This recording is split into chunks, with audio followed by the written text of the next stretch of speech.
করছি কেমন রান্না, ও বাঙালি দেখে যারে কাইসা কুষার রান্না।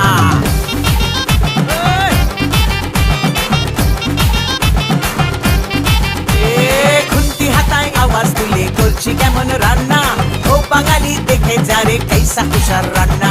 শুক্তো পুঁইয়ের চচ্চড়ি আর কলাই ডালার পোস্ত, কুমড়ো ছোলার ছক্কা আর পটল ভাজা আস্ত, কলমি শাক ভাজা হিং দিয়ে ঢোকার ডালনা। রান্না খেয়ে খুশ হয়েগা বাংলা থেকে খুলনা।